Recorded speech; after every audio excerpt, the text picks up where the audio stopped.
السلام علیکم ورحمۃ اللہ وبرکاتہ۔ ناظرین، استقبال کیا جاتا ہے آپ کا علم کی تختی یوٹیوب چینل میں۔ اگر تم رضائے الہی کے خواہش مند ہو تو کسی قرض دار، یتیم یا محتاج کی امداد کرو۔ غربا اور مساکین کی امداد 100 حج سے بہتر ہے۔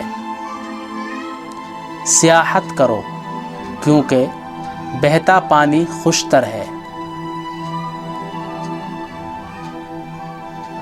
دنیا کی عزت اس میں ہے کہ تم سوائے اللہ کے کسی کے آگے دامن نہ پھیلاؤ، کسی سے حاجت مت چاہو، کسی کو کھلے یا چھپے برا نہ کہو، کہیں بن بلائے مہمان بن کر مت جاؤ، اپنا باطن حق کے لیے آراستہ و پیراستہ رکھو اور ظاہر خلق کے واسطے۔ جو کچھ گزر گیا ہے اور جو آنے والا ہے، دونوں کا غم و اندیشہ مت کرو، بلکہ موجودہ وقت کی قدر کرو۔ اپنا احوال سوائے اللہ تبارک و تعالی کے کسی کے آگے مت کہو۔ وہ شخص ہرگز آخرت کی آسودگی نہیں پا سکتا جو دنیا میں شہرت، عزت اور بلند رتبہ کا خواہش مند ہو۔ بدکردار لوگوں میں اٹھنے بیٹھنے سے آدمی بدنام، جبکہ نیک لوگوں میں نشست و برخاست سے آدمی نیک بن جاتا ہے۔ اگر ممکن ہو تو ایثار کو اختیار کرو۔ راحت نفس کی خواہشات سے رہائی پانے میں ہے۔ تھوڑے کاموں میں اگر تمہاری نیت نیک ہے تو بھی اس کا اجر بہت ملے گا۔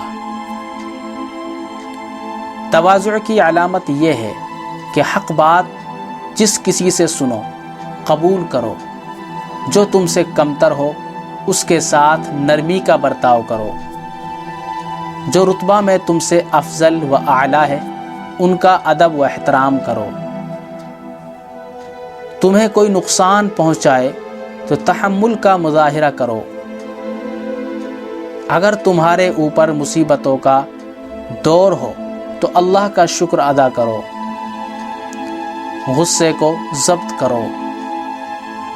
ہر ممکن طریقہ سے اپنا دھیان اللہ کریم کی طرف رکھو اور دولت مندوں سے تکبر سے نہ ملو۔ جاہلوں سے دور رہ کر توبہ کی امید رکھو۔ باطل چیزوں کو ترک کر کے حق ملتا ہے۔ متکبروں سے منہ پھیرنا علماء کی نشانی ہے۔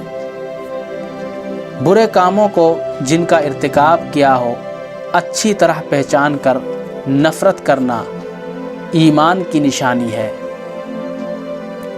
ایسے فعل کی انجام دہی سے پرہیز کرو جس پر عذر خواہی کی نوبت پہنچے۔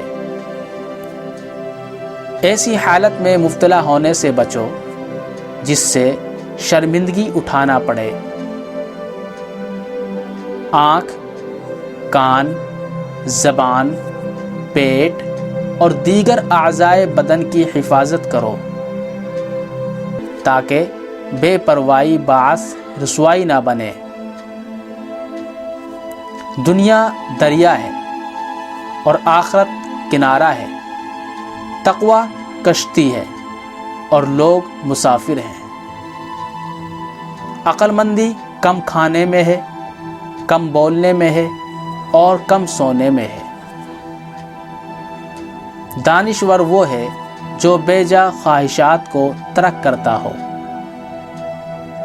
سب سے افضل کام وہ ہے جو علم کے ساتھ وابستہ ہو۔ اللہ تعالی عمل کی توفیق عطا فرمائے۔ جزاک اللہ۔